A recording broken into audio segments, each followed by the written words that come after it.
Okay, rolling. It's been peaceful here in the 5 worlds. Or is it 6? For a dragon's age, we now have 12,000 treasure. Or is it 14? Goodbye, sheep. What about this Gnasty Gnorc character? Gnasty Now, I Gnorc. understand he's done a magic spell to turn gems into warriors for his cause. I'll take that question. Nasty Gnorc is a simple creature. Simple? He has been contained in a remote world and is no threat to the Dragon Kingdom. No threat? Besides, he is ugly. Ugly? Wow. That does it! You know what? That is unnecessarily personal. Huh? Looks like I've got some things to do. Okay.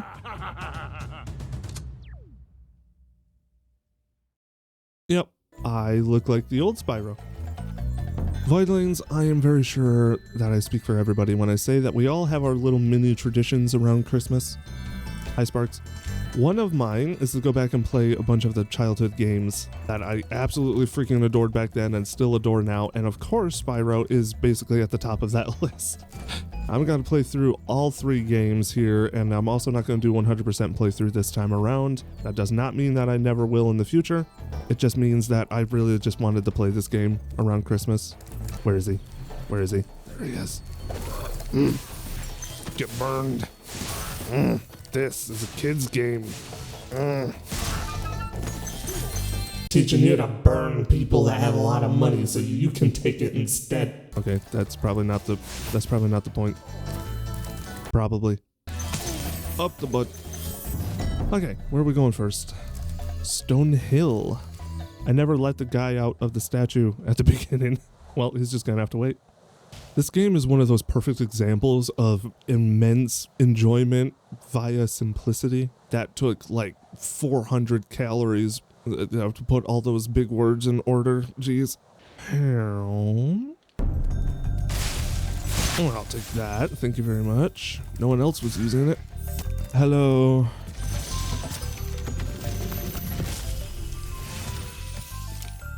When you free a dragon or step on one of their platforms, you're saving your progress. That could be useful if you run into trouble. Not that you ever run into trouble, Spyro. Ever. Oh, there's just something so satisfying about collecting as much treasure as possible. Does this count as one of the earliest loot games? Do collectibles count as loot, actually? That feels like one of those topics that you bring up innocently and then everybody starts fighting about it in the comment section and then you feel really bad for ever bringing it up. 69. Nice. I'm sorry. Jeez. I couldn't resist the meme. You know what's funny? I actually don't know what the clear condition for levels is, because normally I 100% everything.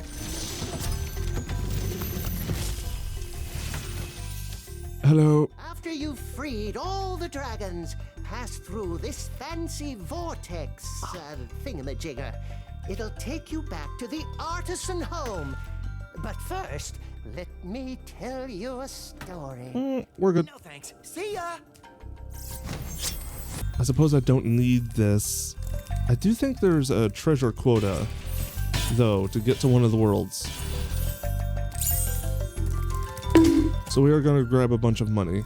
It might be 2,000. I don't remember. Hello, Gavin. Watch the dragonfly, Spyro. His color indicates his power.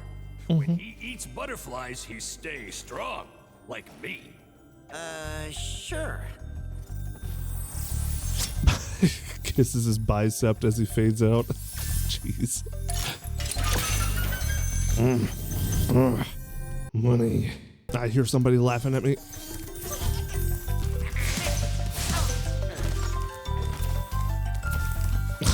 Their hats land on their butts.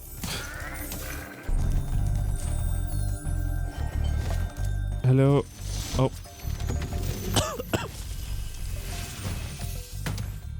Spyro, my friend, how about a hint on gliding? You bet. For the longest glide, press the jump button at the top of your jump, and try pressing the action button to drop down mid-flight. Is there a giant paintbrush for a weapon in any of the Monster Hunter games? Because that would be really funny. Alright, where's this guy laughing at me? Do what I should have done in school. Come here. Come here. Dang it, I thought I was close enough. Come here. Crispy. I wish I could blow fire in real life.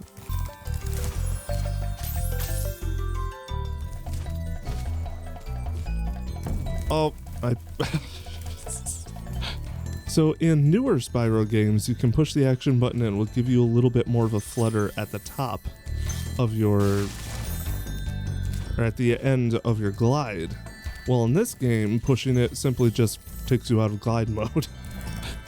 I am probably going to make that mistake several times. Shoutouts to all the people that thought you could open this door. I suppose I should probably be letting these guys out. Delbin. Where's Nasty Nork? Um. I'll torch him. Keep your horns on, Spyro. You have much to learn first. Do you know what the dragonfly following you is doing? His name is Sparks, and he's helping and protecting you. Keep an eye on him and see what I mean. If you've never played this game before, Sparks actually changes colors as you take damage. He's gold, then he's blue, then he's green, and then he's gone. And when he's gone, if you take a hit, then you go back to a save point and lose a life. So essentially you get 5 hits. Hi. Thank you for releasing me, Spyro. Free 10 dragons in the artisan world, then find the balloonist. He'll transport you to the next world. What about Nasty Nork? I'm going after him.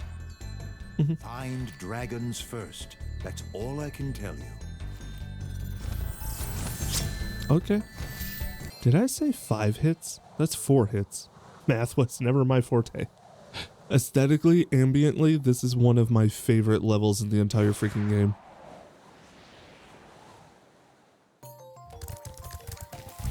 It's just so cool looking. Especially the Reignited trilogy, well, this version, because of all the glowing lights and stuff, but I promise you, this level is also really pretty in the original. Oh, I missed you somehow. Albin? One of those two. Oh, it's you. I wasn't sure if you'd escape those annoying little creatures. Of course, they wouldn't bother me, but here's a hint. Their metal armor is fireproof, but a charge attack will take care of them.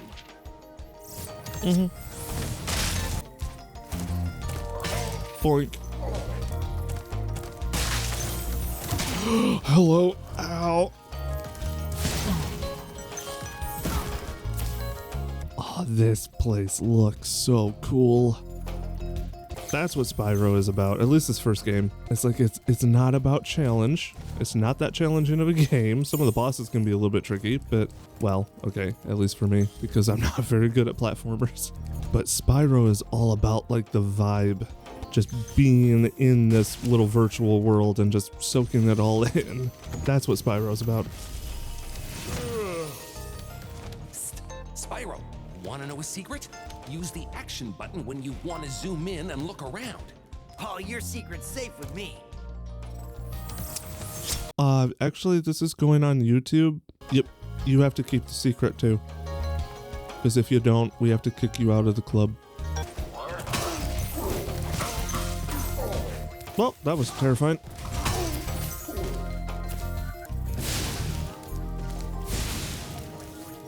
It's the simple things. I told you, Spyro is all about the vibe. You know, at one point, I was actually going to try to learn the speedrun for this game. That would have been a disaster.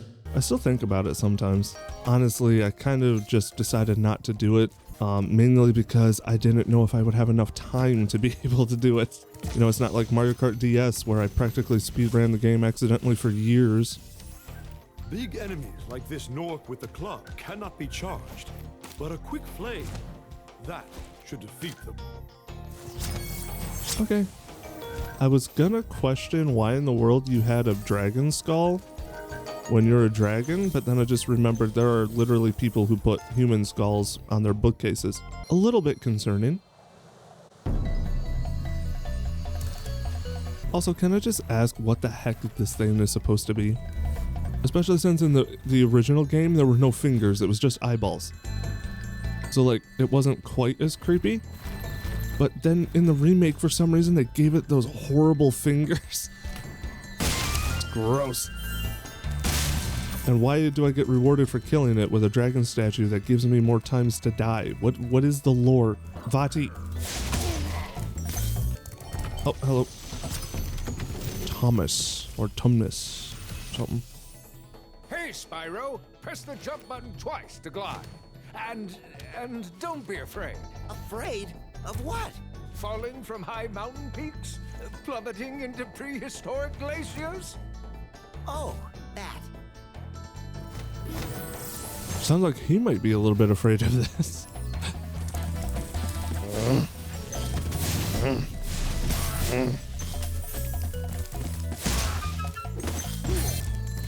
Town Square. This is a really pretty level too. So if I say that for every level that is, I'm pretty much going to be saying it for almost every level we enter. Wiggle, wiggle.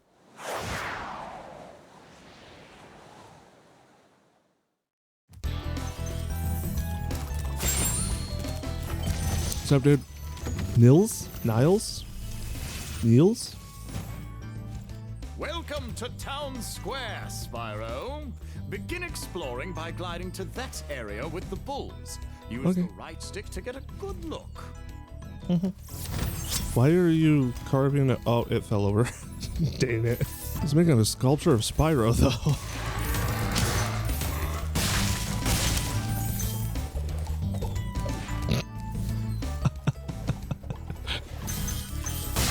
Creepy thing. I'm just gonna destroy them, just get rid of their existence, to be honest. Devlin. Cake. Thanks, Spyro. I have the worst itch on the tip of my wing. Did you know that you get your longest glides by pressing the jump button at the very top of your jump?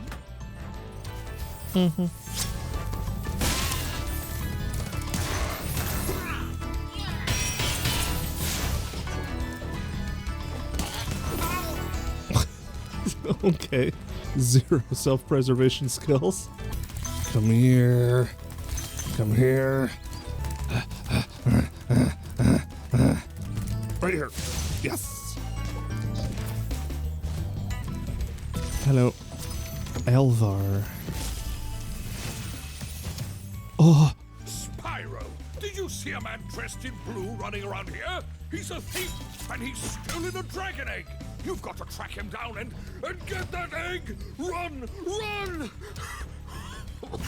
I'm getting a little winded. Can I have some of that? Okay, well. Thor. Thank you for releasing me, Spyro. You can always track your progress by accessing the guidebook through the pause menu. Okay.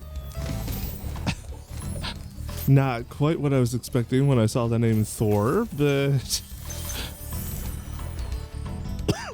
Okay, I think we can do the boss now. Argus. Hello, watermelon? Do that again. The artisan's boss is through a portal behind me. You can challenge him now, if you feel you are ready.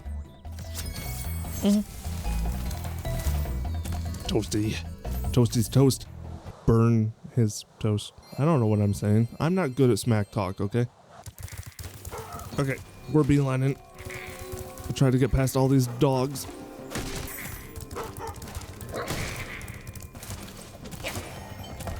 Haha.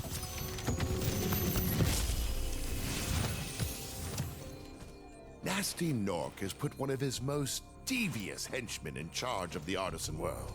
Bring him on. I think I smell a barbecue. Be careful, Spyro.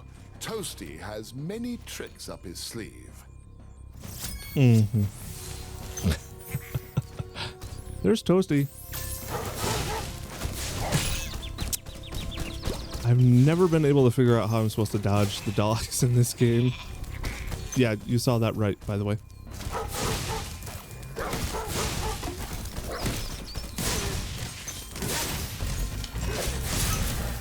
Up. Oh, there it is.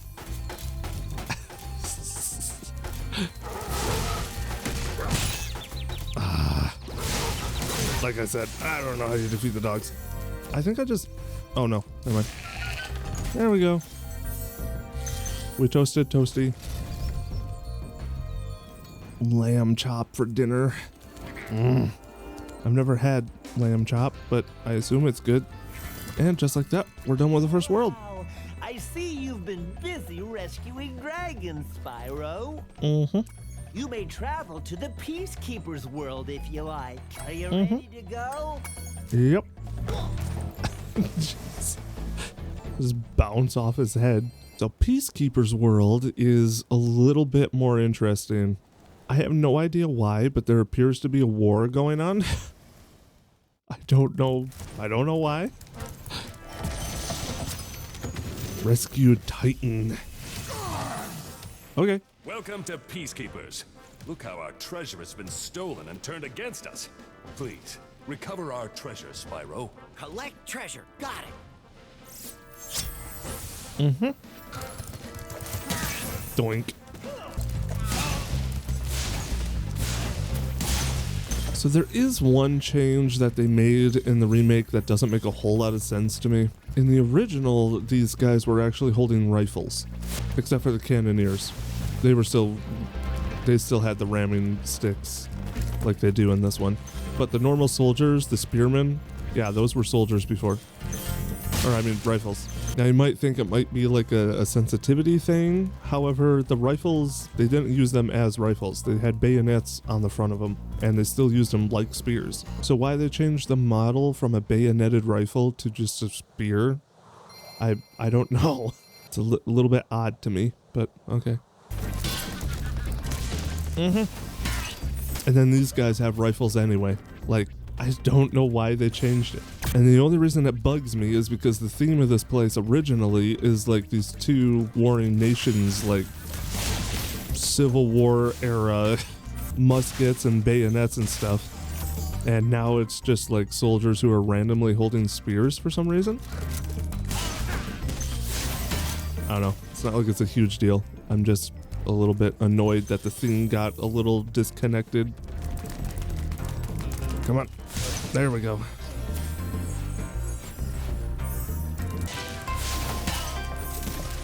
What's up, dude? Conan. Is he a barbarian? What? Huh? Oh. Thank you for releasing me, Spyro. Oh yeah. Want to see something creepy?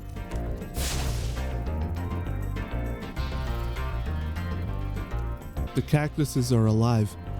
A little disturbing. Go away. Okay.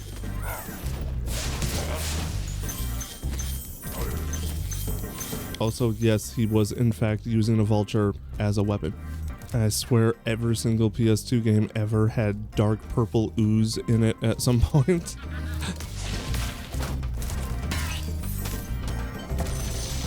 Boris. Dry Canyon rewards good gliders. You are a good glider, eh, Spyro? I was born to glide. I think I go this way. Yep. I remember some stuff, not much. Incredible glide, Spyro. I thought I'd be stuck here forever with those ugly vultures standing on my head. Those birds might look tough, but they're pretty tasty. Flame broiled with a pinch of salt.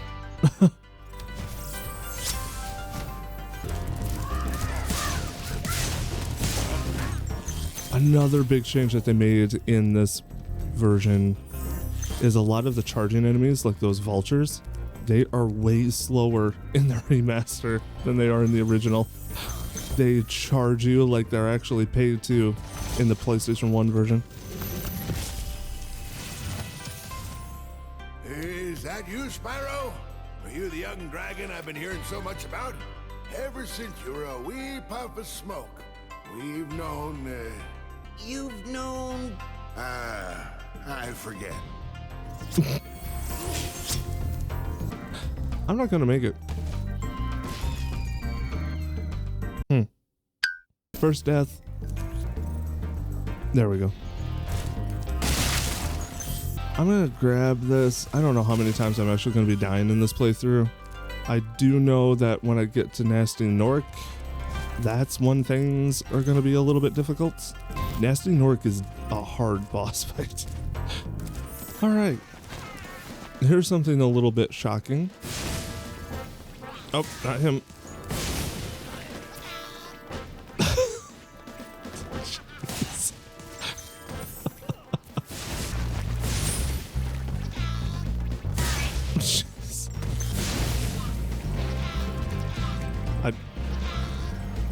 Oh, this is awkward. All right, let's talk to this guy. That way I know how much I need. The Magic Crafter's world is far away and very dangerous. Maybe if you find 1,200 stolen treasure, I'll show it to you. Okay. 800 less than I thought I needed. We're almost there already. Jump, dude.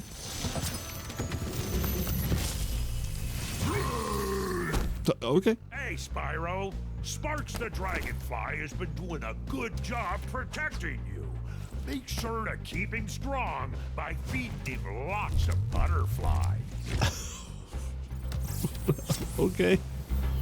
This place has treasure everywhere. We're probably going to hit 1,200 right here. I think we're more than a third of the way through the game already. Okay. That was an easy one. All right, dude, what's up? Halvor. Halvor? Nice hammer. How's a dragon supposed to flame metal armor anyway? Remember, Spyro, flame won't work on metal, but charging with your horns, that should do the trick. It's a ram's head. I get that everything is more fun when you're a kid. Hardware nowadays is nothing like what we had in the back then. I said that the wrong way around. Hardware back then was nowhere close to what we have now. It's kind of amazing how far video games have come, because I love this game, but let's be honest, if this was released nowadays, it wouldn't have the legendary status that it does amongst people who grew up in the PS1 in 2 days. Oh yeah, because that's another thing. This is the original trilogy, but there was a lot more games than just the first 3. Like, there were a ton of mobile games for some reason. I should say handheld, actually. Like Game Boy Advance and DS games. There was quite a few of them. They even had a crossover with Crash Bandicoot. Like, there was one where you play as Crash in Spyro's world and one where you play as Spyro in Crash's world. What's on the other side of that river? Why don't you glide there and find out? Okay, fine. Maybe I will. Oh, and there was the... I don't know if you could consider it a reboot or more of a spin-off. Oh, please make it. Okay, we're good. But there was the Legend of Spyro games too. And it had like, oh, what's his name? Is it Kevin Spade? Something like that? Playing Sparks' voice, and it's like completely out of place. Like, it's uncanny. And who did they get to play Spyro? Oh, it was Elijah Wood. Yes, that Elijah Wood. Frodo Baggins. They got him to do Spyro's voice in that game. And what's really weird about the game, well, okay, there's a lot of things weird about the game, but it's like it's almost like Spyro's answer to The Legend of Zelda, and I don't say that just because the word Legend of is in the game title. You've reached the highest point in Clifftown. You can get to almost anywhere from here. If I were you, I'd use that whirlwind over there.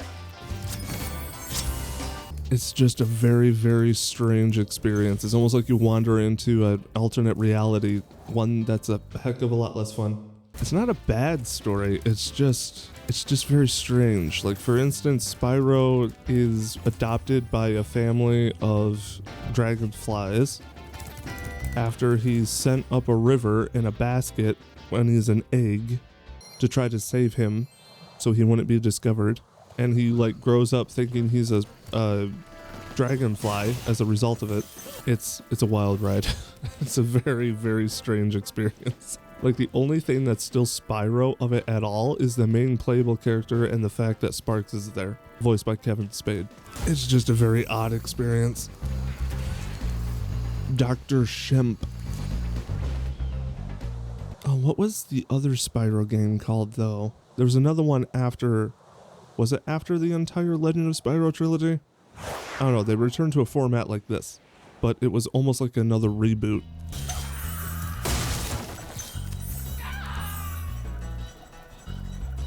Well, that was sad. Ow. Ow. I'm hurting. But it was actually a lot of fun. And they even gave you like different elemental powers. It had a lot of the returning characters as well. I don't know. Like I was saying earlier, it's like everything is more entertaining when you're a kid. So I don't know if I would have the same opinion of the game now. But back then I really enjoyed it. I liked it. And we don't talk about Year of the Dragonfly. Dr. Shemp thinks he's so cool. You don't know what it's been like listening to him over and over. But I tell you one thing, he should watch his back. Hint, hint, nudge, nudge. All right, sometimes this guy gives me trouble because I can never remember what I'm supposed to do per phase. All right. Jeez.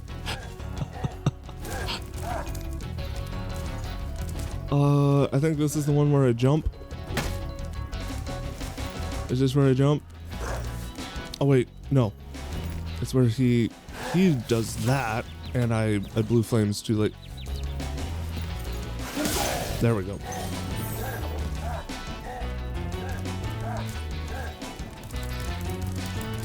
This is the one I jump. There we go.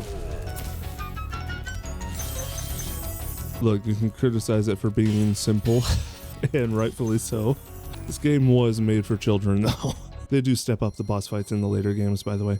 Like, starting in the very next game, they're actual boss fights. In this game, they feel a little bit more like enigmas. Okay, and just like that, we're done with this world. Hop aboard for the Magic Crafter's world if you're ready. Uh-huh. Boing. Jeez.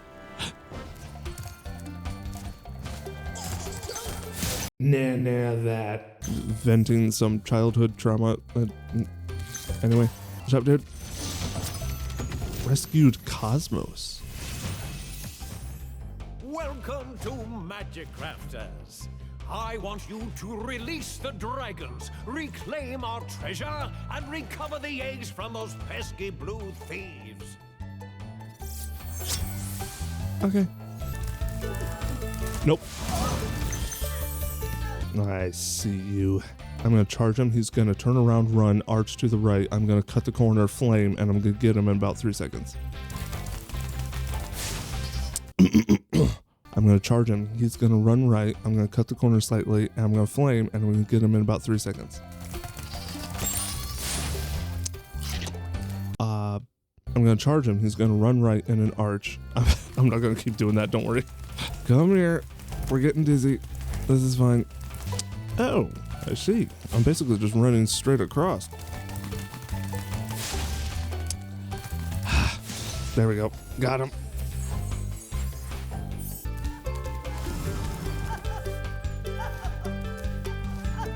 Buddy, you're on the wrong side of the wall. Okay. So you think these guys are unsettling in this version of the game? You should have seen the PS1 versions. They were way worse. I remember when I was a kid, this level was like my favorite one ever. I don't know if it's just because I play a lot more like magic games and RPGs and stuff. It doesn't really stand out to me that much this time. I guess I'm just used to this aesthetic somehow. Oh, Spyro! You're not afraid of those big, noisy, gigantic, awful beasts, are you? Of course not. Oh, good. I didn't think so. Uh-huh. Oh, wait. I remember this. Hold on. There's actually a glitch in this version of the game where if you have maximum FPS set to 30, then actually, I think if you have it on unlimited, it'll be okay. But if you have it on 60, for some reason it breaks the AI of this guy, and he never lowers the wall. Any other setting works. It's only 60 FPS for some reason. Because right now we're technically still on 60 FPS because it's on VSync. I don't know why it does it. Making video games is very difficult. Good job, dude. Eldred. Thank you for releasing me. Goggles. I'm just remembering. When I was a kid, these big yellow guys would freak me out. I'm gonna have to put like a picture or something of the original ones on screen because you might understand why then. Xander?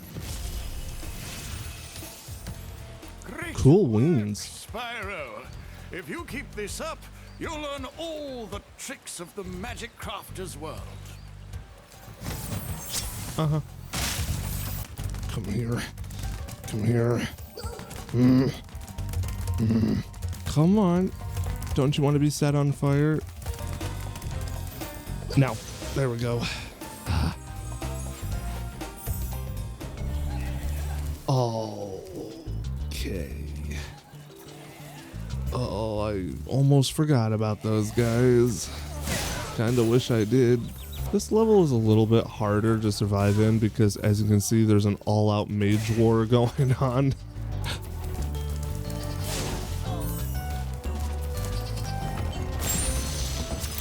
Cyrus. Please do something about these green druids. They insist on moving everything in sight. Uh-huh.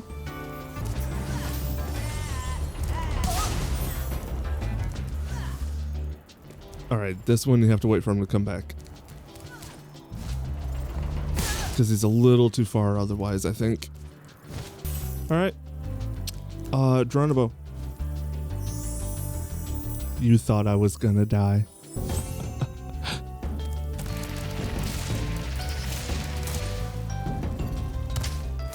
Ow. And Geronimo.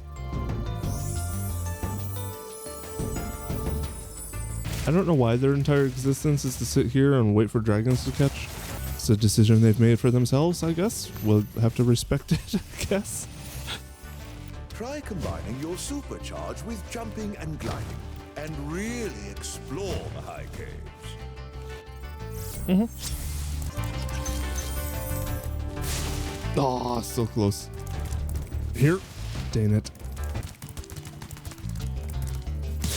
There we go. Alright, he needs to expire. Die, die, die, die, die, die, die, die. Okay. Now he needs to. Okay. Go, go, go, go, go, go, go, go, go. Help me. Please.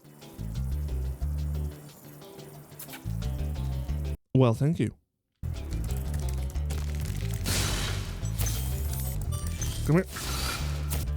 Come here. You're stuck. Yeah? Having a good time? Alright, let's get out of here. I got everything I needed, right? There is another egg somewhere, but I don't need it.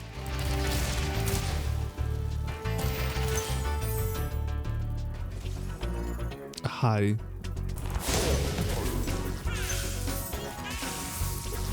Oh, these lightning casters are a nightmare in the original PS1. Their lightning moves so freaking fast. Oh, you can reach me from that far away.